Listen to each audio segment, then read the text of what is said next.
ایک اسکالر آتے ہیں، کلاسیکل اسکالر، ان کا نام شیخ الشعراوی آتا ہے. شیخ الشعراوی نے کہا کہ ایاک نعبد و ایاک نستعین کے اندر آپ ذرا لاجک دیکھیں. اللہ تعالیٰ نے پہلے یہ کیوں کہا ایاک نعبد اور بعد میں یہ کیوں کہا ایاک نستعین؟ کہتے ہیں اس کو ریورس بھی تو کیا جا سکتا تھا. مثال کے طور پر بندہ پہلے کہتا اللہ میری مدد کر، میں تجھ سے مدد طلب کرتا ہوں تاکہ میں تیری عبادت کر سکوں. ایسے بھی تو کہا جا سکتا تھا نا کہ پہلے اللہ کی مدد، اللہ کو پہچاننے کے بعد، اللہ کو رب مان لیا، اللہ کو جو ہے اللہ مان لیا، اللہ کو رحمان اور رحیم مان لیا، اللہ کو عدل کرنے والا مالک یوم الدین مان لیا. اب جب بندے نے اللہ کو اتنا پہچان لیا تو بندہ پہلے یہ بھی تو کہہ سکتا تھا کہ اللہ یہ بندے سے کہلوا سکتا تھا کہ اللہ مجھے صرف اور صرف آپ کی مدد چاہیے. کیوں؟ تاکہ میں آپ کی عبادت کر سکوں. اور پھر عبادت کو ہم نے دیکھ لیا کہ عبادت تو آپ کے 24/7 کے اوپر حاوی ہے. تو شیخ الشعراوی نے اس کی 2 وجوہات خود ہی بیان کی کہ اللہ کی اس کے پیچھے کیا حکمت محسوس ہوتی ہے. اللہ بہتر جانتا ہے، واللہ عالم. لیکن اسکالرز اپنے علم کی روشنی میں جو اللہ تعالیٰ کی طرف سے ان کو دیا گیا، جو انہوں نے دنیا میں ان علوم سے حاصل کیا جس سے وہ قرآن کے الفاظ کو مزید گہرائی میں بیان کر سکیں، اس کی روشنی میں انہوں نے 2 ریزنز دیں. اور ان کی ایک ریزن انہوں نے یہ دی جس پہ انہوں نے کہا کہ یہ بتائیں کہ اللہ نے انسانوں کو زمین پر کیوں بھیجا؟ ہماری زندگی کا مقصد کیا ہے؟ عبادت. اللہ نے کیا کہا سورہ الذاریات کے اندر؟ وَمَا خَلَقْتُ الْجِنَّ وَالْإِنسَ إِلَّا لِيَعْبُدُونِ. اللہ تعالیٰ نے مجھے اور آپ کو زندگی میں بھیجا مقصد دے کر، اور مقصد مدد کے لیے پکارنا نہیں، مقصد عبادت کرنا ہے. اب جب عبادت کرنی ہے تو اس کے لیے آپ کو جو ہے اللہ کی مدد چاہیے ہوگی. تو شیخ الشعراوی کہتے ہیں کہ اللہ نے مقصد پہلے بیان کیا اور اس مقصد تک پہنچنے کا ٹول بعد میں بیان کیا. پہلے واضح کر دیا کہ تمہاری زندگی کو اصل چیز کیا چاہیے.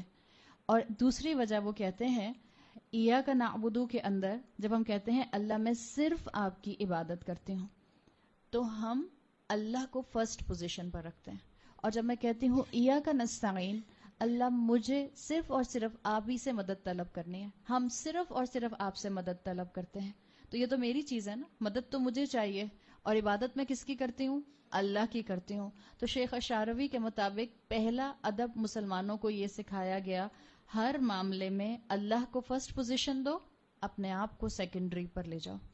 اللہ اور اللہ کے رسول کو مقدم رکھو، اپنا اور اپنے ذہن کی خواہشات اور اپنے عقل کا معاملہ یہ سیکنڈری رکھو. تو یہ 2 وجوہات ہیں جس کو شیخ الشعراوی نے ایاک نعبد و ایاک نستعین کے اس ترتیب کی وجہ سے، اس سیکوینس کی حکمت میں بیان کیا ہے کہ اللہ نے کہا ایاک نعبد پہلے اس لیے کہ اس کا تعلق اللہ سے ہے، اور ایاک نستعین بعد میں اس لیے کہ اس کا تعلق بندے سے ہے. اور ہم نے یہ بات پہلے بھی دیکھی تھی کہ ایاک نستعین سے سورۃ الفاتحہ کا دوسرا حصہ شروع ہوتا ہے. پہلے حصے کا تعلق کس سے ہے؟ اللہ سے. اور دوسرے حصے کا تعلق کس سے ہے؟ بندے سے. تو جیسے سورت آپ کو اور مجھے اس سیکوینس سکھا رہی ہے کہ پہلے اللہ پھر بندہ، اسی طرح سے جس پوائنٹ سے اللہ تعالیٰ نے اللہ کا جو پورشن تھا اس کو مکمل کیا اور جس پوائنٹ سے اللہ تعالیٰ نے بندے کے پورشن کو شروع کیا، اس ایک آیت میں اس کو رکھا، اور وہاں پر بھی اللہ پہلے آیا اور بندہ جو ہے وہ سیکنڈری پوزیشن پر آیا. یہی ادب اسکالرس کے مطابق مسلمان کو اپنی زندگی کے ہر معاملے میں رکھنا ہوتا ہے. یہ مسلمان کا بیسک ایٹیکیٹ ہے کہ اپنی زندگی کے ہر معاملے میں اللہ کو، رسول اللہ کو مقدم رکھے اور اپنے آپ کو سیکنڈری رکھے. آپ سورہ حجرات پڑھتی ہیں تو وہاں پر کیا آتا ہے؟ یا ایھا الذین آمنوا لا تقدموا بین یدی اللہ ورسولہ. اے لوگوں جو ایمان لائے ہو، اللہ اور اللہ کے رسول سے آگے پیش قدمی نہ کرو. اور پیش قدمی کرنے کے لیے اب میں اور آپ جس دور میں رہتے ہیں اس میں فزیکلی تو رسول اللہ موجود نہیں ہے. اس کا کیا مطلب ہے؟ رائے دینے میں اللہ اور اللہ کے رسول سے آگے نہ بڑھو. جب قرآن کا حکم سامنے آ جائے، حدیث سامنے آ جائے، اب اپنی رائے مت دو کہ نہیں میرا یہ خیال ہے، نہیں میں یہ سمجھتی ہوں. اللہ کے کلام اور رسول اللہ کی تعلیمات کے آگے اپنی انٹلیکٹ کو استعمال نہ کرو، بلکہ اس کو اس کے تابع کر دو. تو یہ آداب سکھائے گئے ہیں. اور کیونکہ سورہ فاتحہ کو اسکالرز کہتے ہیں کہ یہ اس کا دوسرا حصہ جو ہے یہ خاص طور پر ایک سلیم الفطرت انسان کی دعا ہے، اور سورۃ الفاتحہ پوری کی پوری ایک دعا ہے، کیونکہ آپ پہلے اس میں اللہ کی حمد کرتے ہیں اور پھر اپنی حاجت بیان کرتے ہیں.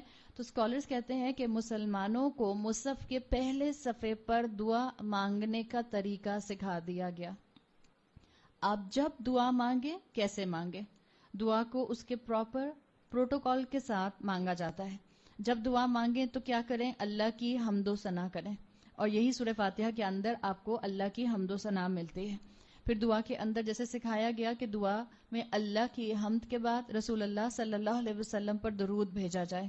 اللہ کے رسول پر جب آپ نے درود بھیج دیا، اب آپ اپنی استعانہ جو ہے وہ بیان کریں، اب آپ اپنی حاجت بیان کریں، اب اپنی کمزوری، اب اپنی ویکنس، اب اپنی ہمبلنس اللہ کو شو کریں کہ اللہ مجھے یہ چاہیے. تو یہ دعا کا آداب ہے، استعانہ کا طریقہ ہے جس کو یہاں پر بیان کر دیا گیا.